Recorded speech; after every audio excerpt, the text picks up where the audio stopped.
आज श्रावणी श्रावण महिन्यातला श्री सिद्धेश्वर महादेव मंदिर या ठिकाणी आपण सालाबादप्रमाणे फार पौराणिक असलेले हे मंदिर अतिशय भक्तिमय वातावरणात सर्व या ठिकाणी भक्त आपापले काम असताना देखील कामातला वेळ काढून सकाळपासून ते संध्याकाळपर्यंत चांगल्या प्रकारे या ठिकाणी गर्दी करून आपले श्री महादेवाला आपले नतमस्तक होऊन अतिशय चांगल्या प्रकारची पूजा व आरती या ठिकाणी श्रावणी सोमवारच्या निमित्ताने सालावादप्रमाणे होत असते. आज सकाळी बऱ्याच मोठ्या प्रमाणात सर्व भाविक या ठिकाणी दर्शनासाठी उपस्थित राहिलेले आहेत.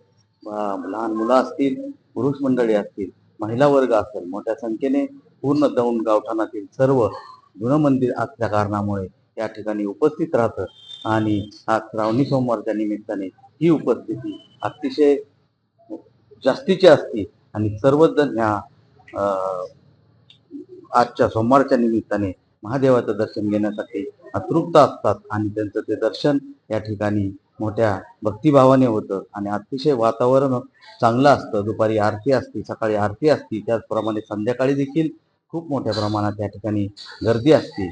अतिशय भक्तिमय वातावरण असतं, आनंदी वातावरण असतं आणि त्याचप्रमाणे महादेवाचा आशीर्वाद आपल्या सर्वांना मिळो आणि दौंड शहरातील जनता चांगल्या प्रकारे सुखाचं समृद्ध आणि भरभराटीचे राहो हीच मी या श्रावणी सोमवारच्या निमित्ताने महादेवाकडे साकडं घालतो आणि आमच्या जनतेला चांगल्या प्रकारे त्या ठिकाणी संरक्षण मिळो आणि त्यांची उन्नती हो आणि दौंड शहराचा कायापालट हो ही अपेक्षा व्यक्त करतो. पुन्हा एकदा महादेव चरणी नतमस्तक होतो आणि माझे 2 शब्द संपवतो. जय हिंद, जय महाराज.